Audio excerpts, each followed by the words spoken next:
Clip number 612۔ اس clip میں آپ انشاءاللہ قرآن پاک کی سورہ ابراہیم کی آیت نمبر 3 سے 4 تک کی تلاوت، ترجمہ اور تفسیر قرآن صراط الجنان سنیں گے۔ بسم اللہ الرحمن الرحیم۔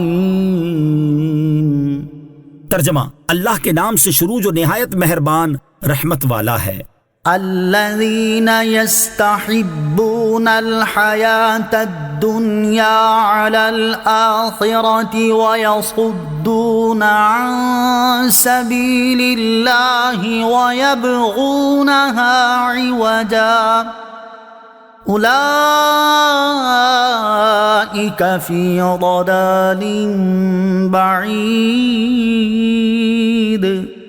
ترجمہ: جو آخرت کی بجائے دنیا کی زندگی کو پسند کرتے ہیں اور اللہ کی راہ سے روکتے ہیں اور اس میں ٹیڑھا پن تلاش کرتے ہیں، وہ دور کی گمراہی میں ہیں۔ الذین یستحبون الحیاۃ الدنیا، جو دنیا کی زندگی کو پسند کرتے ہیں۔ اس آیت میں ان کفار کے چند اوصاف بیان کیے گئے ہیں جنہیں اس سے پہلی آیت میں آخرت کے شدید عذاب کی وعید سنائی گئی۔ چنانچہ فرمایا گیا کہ وہ دنیا کی زندگی کو پسند کرتے ہیں اور اسے اخروی زندگی پر ترجیح دیتے ہیں، لوگوں کو اللہ تعالیٰ کا دین قبول کرنے سے روکتے ہیں اور دین میں ٹیڑھا پن تلاش کرتے ہیں۔ دین میں ٹیڑھا پن تلاش کرنے کی صورتیں، دین میں ٹیڑھا پن تلاش کرنے کی دو صورتیں ہیں۔ ایک یہ کہ لوگوں کو سیدھا راستہ اختیار کرنے سے روک دینا، دوسری یہ کہ حق مذہب کے بارے میں لوگوں کے دلوں میں شکوک و شبہات ڈالنے کی اور جس قدر ہو سکے ہیلوں وغیرہ کا سہارا لے کر حق مذہب میں برائیاں ظاہر کرنے کی کوشش کرنا۔ علم کا لبادہ اوڑھ کر حق مذہب سے بھٹکانے والے عبرت پکڑیں۔ اس سے معلوم ہوا کہ جو آخرت کی بجائے دنیا کی زندگی کو پسند کرتے ہیں وہ عملی طور پر گمراہ ہیں، اور جو لوگوں کو اللہ تعالیٰ کے راستے اور دین سے روکتے ہیں وہ گمراہ کرنے والے ہیں۔ حضرت عبداللہ ابن عباس رضی اللہ تعالیٰ عنہما فرماتے ہیں، جو شخص بھی دنیا کی زیب و زینت اور اس کی رنگینیوں کو آخرت کی نعمتوں پر ترجیح دے اور آخرت کی بجائے دنیا میں ہی رہنے کو پسند کرے اور حضور پر نور علیہ الصلوۃ والسلام کے لائے ہوئے دین سے لوگوں کو روکے تو وہ اس آیت کے عموم میں داخل ہے، وہ خود گمراہ اور لوگوں کو گمراہ کرنے والا ہے۔ اس آیت سے ان لوگوں کو عبرت پکڑنی چاہیے جو علم کا لبادہ اوڑھ کر لوگوں کو مذہب حق سے دور کرنے کی کوشش میں مصروف ہیں اور دین میں نئے نئے مذہب نکال کر امت کی وحدت کا شرازہ بکھیرنے کی سعی کر رہے ہیں۔ حضرت زیاد بن حدیر رضی اللہ تعالیٰ عنہ فرماتے ہیں کہ مجھ سے حضرت عمر رضی اللہ تعالیٰ عنہ نے فرمایا، تم جانتے ہو کہ اسلام کو کیا چیز تباہ کرے گی؟ میں نے کہا نہیں۔ ارشاد فرمایا کہ اسلام کو عالم کی لغزش، منافق کا قرآن میں جھگڑنا اور گمراہ کن سرداروں کی حکومت تباہ کرے گی۔ حضرت ابو درداء رضی اللہ تعالیٰ عنہ سے روایت ہے،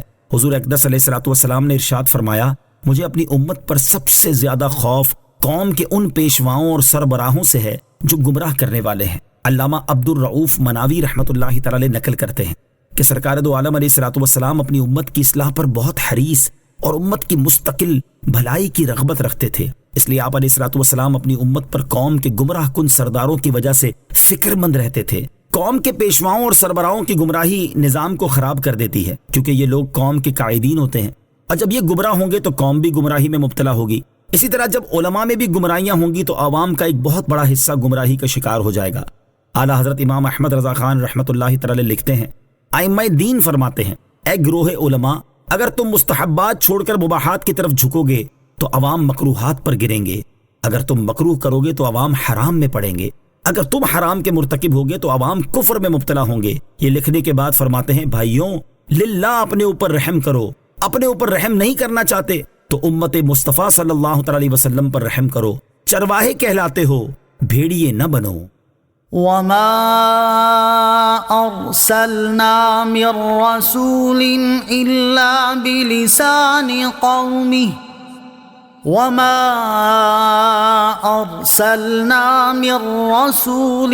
الا بلسان قومه ليبين لهم فَيُضِلُّ اللَّهُ مَن يَشَاءُ وَيَهْدِي مَن يَشَاءُ وَهُوَ الْعَزِيزُ الْحَكِيمُ۔ ترجمہ: اور ہم نے ہر رسول اس کی قوم کی زبان کے ساتھ ہی بھیجا تاکہ وہ انہیں واضح کر کے بتا دے، پھر اللہ گمراہ کرتا ہے جسے چاہتا ہے اور راہ دکھاتا ہے جسے چاہتا ہے، اور وہی عزت والا حکمت والا ہے۔ وما ارسلنا من رسول الا بلسان قومه، اور ہم نے ہر رسول اس کی قوم کی زبان کے ساتھ ہی بھیجا، یعنی اے حبیب صلی اللہ تعالی علیہ وآلہ وسلم، ہم نے آپ سے پہلے گزشتہ امتوں میں جتنے رسول بھیجے وہ ان لوگوں کی زبان میں ہی کلام کرتے تھے تاکہ انہیں جو احکامات دیے گئے وہ ترجمے کے بغیر ہی آسانی سے اور جلدی سمجھ جائیں اور ان احکامات کے مطابق عمل کر سکیں۔ آیت میں مذکور لفظ رسول میں حضور انور صلی اللہ تعالی علیہ وآلہ وسلم اور ان کے علاوہ تمام انبیاء و مرسلین علیہم الصلوۃ والسلام داخل ہیں، یعنی ہر رسول کو اس کی قوم کی زبان کے ساتھ مبعوث فرمایا۔ قرآن مجید کو صرف عربی زبان میں ہی کیوں نازل کیا گیا؟ نبی کریم علیہ الصلوۃ والسلام تمام مخلوق کے رسول ہیں، لیکن قرآن کو ہر زبان میں نازل نہیں کیا گیا کیونکہ ہزاروں کی تعداد میں زبانیں ہر زمانے میں بولی جاتی رہی ہیں، تو قرآن کو ہر زبان میں نازل کرنا کئی اور طرح کی پیچیدگیوں کا باعث ہوتا، لہٰذا اس وقت کی روئے زمین کی سب سے مرکزی اور مطلقاً فصاحت و بلاغت کے اعتبار سے